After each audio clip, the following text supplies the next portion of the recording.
ఇది గత శాసనసభ చరిత్రలో ఎప్పుడు కూడా జరగలేదు. గతంలో ఎప్పుడైనా బడ్జెట్ కనీసం 8-10 రోజులు చర్చ జరిగేది. పద్దుల మీద 4 రోజుల నుంచి 8 రోజుల వరకు గతంలో మాట్లాడిన సందర్భాలు ఉన్నాయి. కానీ ఈసారి 2 రోజుల్లోనే పద్దుల మీద చర్చ పెట్టారు. మొత్తం డిమాండ్స్ 2 రోజుల్లో ఎట్లా మాట్లాడతారు? ఒక్కో రోజు 15-20 డిమాండ్ ఒకటే రోజు మాట్లాడాలంట. దాని మీద ప్రవేశపెట్టుడు, చర్చ జరుగుడు, ప్రభుత్వం సమాధానం చెప్పుడు, దాన్ని ఆమోదించుడు. 15 డిమాండ్లు ఒక్కొక్క రోజు జరుగుతాయా? 2 రోజుల్లో మొత్తం డిమాండ్స్ మీద చర్చ జరగాలంటున్నారు. బడ్జెట్ మీద చర్చ, రిప్లై ఒకటే రోజు పూర్తి కావాలంటున్నారు. అప్రాప్రియేషన్ మీద ఒకటే రోజు ప్రవేశపెట్టడం, చర్చ జరగడం, సమాధానం చెప్పడం, పాస్ చేయడం. అంటే మొత్తంగా 4 రోజుల్లో బడ్జెట్ సమావేశాలు ముగించే ప్రయత్నం చేస్తున్నారు. అంటే కనీసం శాసనసభలో చర్చించడానికి కూడా ఈ ప్రభుత్వం సిద్ధంగా లేదు. ఇది చాలా దుర్మార్గమైనటువంటి విషయం. కేవలం గతంలో ఇదే కాంగ్రెస్ పార్టీ నాయకులు 10 రోజులైనా బడ్జెట్ సమావేశాలు, 12 రోజులైనా బడ్జెట్ సమావేశాలు, నెల పెట్టాలి, 30 రోజులు పెట్టాలని మాట్లాడింది. కానీ ఇప్పుడు 4 రోజులకు మొత్తం బడ్జెట్ చర్చను 4 రోజులకు కుదించేస్తున్నారు. ఇది అత్యంత బాధకరం, దుర్మార్గం. అదేవిధంగా మేము బీఆర్ఎస్ పార్టీ పక్షాన కనీసం 15 రోజులు బడ్జెట్ సమావేశాలు జరపాలని చెప్పి బీఎస్సీలో మేము డిమాండ్ చేయడం జరిగింది. అంతేకాకుండా మేము ప్రధానమైనటువంటి అంశాలు ఒక 9 అంశాలు ప్రభుత్వం ముందు మేము బీఎస్సీ సమావేశంలో పెట్టాం, స్పీకర్ గారి ముందు పెట్టాం. ముఖ్యంగా రేపు ఈ రాష్ట్రంలో రాష్ట్ర ప్రభుత్వం నిరుద్యోగ యువతీ యువకులకు చేసిన అన్యాయం, నిరుద్యోగుల పోరాటాన్ని అణిచివేస్తున్న తీరు, నిరుద్యోగుల మీద అక్రమంగా పెడుతున్న కేసులు, నిరుద్యోగ యువతీ యువకులను హాస్టళ్లలో చొరబడి వాళ్ళను కొడుతున్నటువంటి తీరు, అశోక్ నగర్ సెంట్రల్ లైబ్రరీలో దాడి చేసిన తీరు, ఈ యొక్క మొత్తం నిరుద్యోగ సమస్యలు, అదేవిధంగా జాబ్ క్యాలెండరు, గ్రూప్ 2, గ్రూప్ 3 ఉద్యోగాలకు పోస్టుల సంఖ్య పెంచడము, దీని మీద రేపు చర్చ పెట్టాలని చెప్పి బీఆర్ఎస్ పార్టీ తరఫున స్పీకర్ గారి ముందు ప్రతిపాదన పెట్టాం. రేపు నిరుద్యోగుల ఎజెండాను తప్పకుండా చేపట్టాలని, దీన్ని మీద చర్చ జరపాలని, ఈ రాష్ట్రంలో లక్షలాది మంది నిరుద్యోగ యువతీ యువకులను కాంగ్రెస్ పార్టీ మోసం చేసింది. మీరు ఆ రోజు వాళ్ళకు పంచరంగుల ప్రచారం చేసిండ్రు, కలలు చూపించిండ్రు, జాబ్ క్యాలెండర్ ఇస్తామని, 2 లక్షల ఉద్యోగాలు ఇస్తామని ఫుల్ పేజ్ అడ్వర్టైజ్మెంట్లు ఇచ్చి ఇవాళ వాళ్ళను రోడ్ల మీదకి తెచ్చినారు, వాళ్ళ మీద అక్రమ కేసులు పెడుతున్నారు. దాని మీద రేపు చర్చ జరగాలని చెప్పి బీఆర్ఎస్ పార్టీ పక్షాన బీఎస్సీలో చెప్పడం జరిగింది. సో వాళ్ళు పెడతారని ఆశిస్తున్నాం. కానీ ఏ విషయం స్పీకర్ గారు ఇవాళ నిర్ణయం తీసుకొని సాయంత్రం కల్లా రేపు ఏ అంశాన్ని చేపడతామనేది చెప్తామని చెప్పారు. కానీ ప్రధాన ప్రతిపక్షంగా ఇవాళ నిరుద్యోగుల సమస్య మీదనే రేపు చర్చ జరపాలని చెప్పి మేము గట్టిగా డిమాండ్ చేశాం.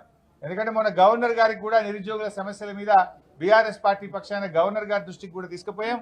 శాసనసభలో ఇది ప్రాధాన్యత కలిగిన అంశం కనుక, లక్షలాది మంది యువతీ యువకుల సమస్య కనుక దీని మీద రేపు చర్చ జరపాలని చెప్పి మేము గట్టిగా పట్టుబట్టాం. ఇవి కాకుండా మరో 8 సమస్యలు కూడా ప్రభుత్వం ముందు పెట్టాం. ఒకటి, రాష్ట్రంలో శాంతి భద్రతల నిర్వహణలో వైఫల్యం. ఈ ప్రభుత్వం వచ్చినాక రోజు మర్డర్లు జరుగుతూ ఉన్నాయి, రేపులు జరుగుతూ ఉన్నాయి, చైన్ స్నాచింగ్ పెరిగిపోయింది, మొత్తం లా అండ్ ఆర్డర్ కుప్ప అయిపోయింది. పోలీసింగ్ వ్యవస్థ మొత్తం కూడా 10 ఏళ్ళు ఎంత అద్భుతంగా ఉండనో ఈ గవర్నమెంట్ వచ్చిన తర్వాత శాంతి భద్రతల నిర్వహణలో పూర్తిగా ఫెయిల్ అయిపోయింది. మొత్తం ఆధారాలతో సహా చర్చ పెట్టాలి. ఈ 6 నెలల కాలంలోనే ఎందుకు ఇంత జరిగింది, ఎక్కడ చూసినా ఇలా భయపడే పరిస్థితులు వచ్చినాయి. అందువల్ల దాని మీద చర్చ జరగాలని కూడా చెప్పాం. అదేవిధంగా చేనేత కార్మికుల ఆత్మహత్యలు, ప్రభుత్వం యొక్క నిర్లక్ష్య వైఖరి, చేనేత కార్మికుల విషయంలో చేనేత రంగాన్ని కాపాడడంలో ఈ ప్రభుత్వ నిర్లక్ష్య వైఖరి మీద చర్చ జరగాలని కూడా అడిగాం. అదేవిధంగా ఆ రోజు 6 గ్యారంటీలు 100 రోజుల్లో అమలు చేస్తామని బాండ్ పేపర్లు పంచారు. మొదటి శాసనసభలో చట్టబద్ధత తెస్తామని చెప్పారు. ఏమైంది మీ బాండ్ పేపరు, ఏమైంది మీ 6 గ్యారంటీలు? శాసనసభలో మీ చట్టబద్ధత ఏమైందో దాని మీద చర్చ పెట్టాలి, శాసనసభలో మాట్లాడదామని చెప్పి బీఆర్ఎస్ పార్టీ తరఫున ప్రతిపాదన పెట్టాం. అదేవిధంగా రైతు రుణమాఫీలో ఆంక్షలు పెట్టారు. ఇలా రైతులందరూ కూడా చాలా పరేషాన్ అవుతున్నారు. 1 లక్ష లోపు రుణం ఉన్న ఇలా చాలా మందికి ఇలా రుణమాఫీ జరగలేదు. ఇవాళ ఉదయమే ఒకరు చెప్పారు, డిసెంబర్ 9వ తేదీ వరకే ఉంటుంది, 9 తారీఖు నుంచి ఇవాళ వరకు ఉన్న వడ్డీ మననే కట్టుకోమంటున్నారట. డిసెంబర్ 9 నుంచి ఇలా జూలై నెల నడుస్తూ ఉంది. ఈ 8 నెలల కాలానికి వడ్డీ మీరే కట్టుకోండి, వడ్డీ కడితేనే రుణమాఫీ అయింది అంటున్నారు. ఈ రోజు వరకు ఉన్న 2 లక్షల రుణం మాఫీ చేస్తారా? డిసెంబర్ 9కి చేస్తారా? మోసం చేసింది మీరు.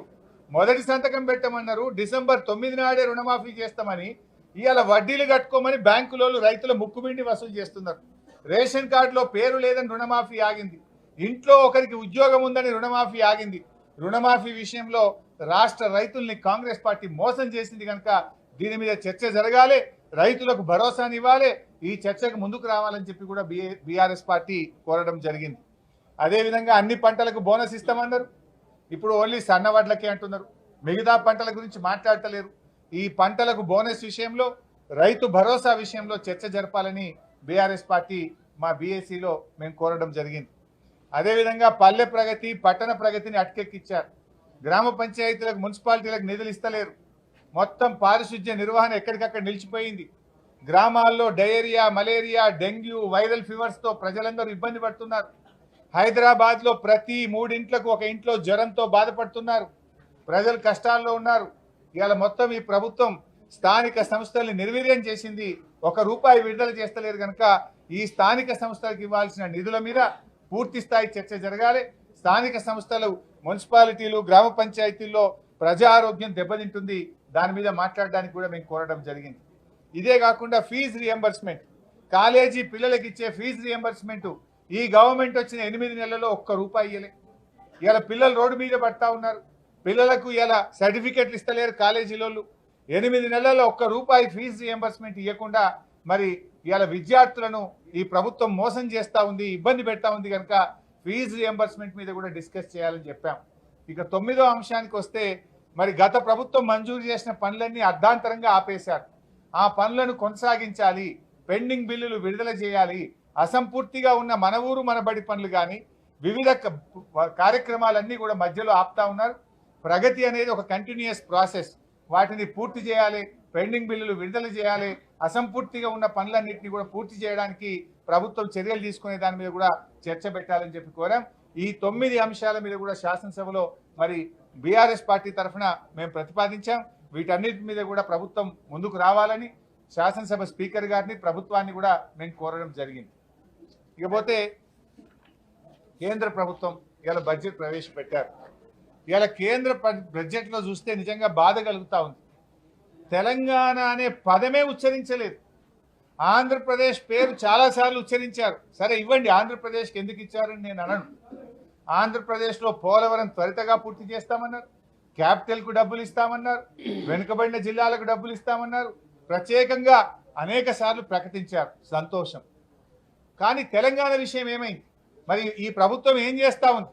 మేము కేంద్రంతో సత్సంబంధాలు మెయింటైన్ చేస్తున్నాం, మోడీ గారికి చాలా దగ్గరగా ఉన్నాం, మేము కేంద్ర మంత్రుల్ని రోజు కలుస్తున్నామన్నారు. కనీసం తెలంగాణ ప్రస్తావన కూడా లేదు. బీజేపీ, కాంగ్రెస్ ఇద్దరు కలిసి ఇవాళ తెలంగాణకు తీవ్రమైన అన్యాయం జరిగింది. తెలంగాణలో కూడా వెనుకబడిన జిల్లాలు ఉన్నాయి. రాష్ట్ర విభజన చట్టంలో తెలంగాణలోని 9 జిల్లాలు వెనుకబడిన జిల్లాలు ఉన్నాయి. మరి ఈరోజు రాయలసీమ, మీరు కొంత ఆంధ్రాలో వెనుకబడిన జిల్లాల గురించి కేంద్ర బడ్జెట్లో మాట్లాడారు. తెలంగాణ వెనుకబడిన జిల్లాల గురించి ఎందుకు మాట్లాడలేదు? ఈ రాష్ట్రం నుంచి కేంద్రంలో మంత్రులుగా ఉన్న కిషన్ రెడ్డి గారు, బండి సంజయ్ గారు ఎందుకు చొరవ చూపడం లేదు అని నేను అడుగుతా ఉన్నా. ఆంధ్ర వెనుక జిల్లాలకు డబ్బులు ఇచ్చినప్పుడు, ప్రత్యేక నిధులు ఇచ్చినప్పుడు తెలంగాణలోని వెనుకబడిన జిల్లాలకు ఎందుకు మొండి చేయి చూపుతున్నారు? అంటే తెలంగాణ పట్ల కేంద్రానికి, బీజేపీకి ఎందుకు ఇంత నిర్లక్ష్యం అని చెప్పి నేను అడుగుతా ఉన్నా. ఇలా మనకు జాతీయ ప్రాజెక్టు గురించి లేదు. మా పాలమూరు ఎత్తిపోతల పథకానికి జాతీయ ప్రాజెక్ట్ ఇవ్వచ్చు కదా, ఎందుకు ఇవ్వట్లేదు? ఆంధ్రాకి ఇచ్చినప్పుడు మాకు కూడా ఒక జాతీయ ప్రాజెక్ట్ ఇవ్వాలి కదా. బయ్యారం ఉక్కు ఫ్యాక్టరీ గురించి ప్రస్తావన లేదు, వరంగల్ కోచ్ ఫ్యాక్టరీ గురించి ప్రస్తావన లేదు. తెలంగాణకు ఓవరాల్గా గుండు సున్నా ఇచ్చింది. కేంద్ర ప్రభుత్వం ఈ రోజు పెట్టిన బడ్జెట్లో తెలంగాణకు మొండి చేయి చూపించింది. మొత్తంగా ఇచ్చింది ఏమని ఉంటే గుండు సున్నా తప్ప ఏమి లేదు. తెలంగాణకు బీజేపీ ప్రభుత్వం తీరని అన్యాయం చేయడం జరిగింది. ఇది మరి తెలంగాణ నుంచి ఉన్న 8 మంది ఎంపీలు, ఇవాళ బీజేపీ ఎంపీలు దీని మీద కేంద్రం మీద ఒత్తిడి తేవాలి.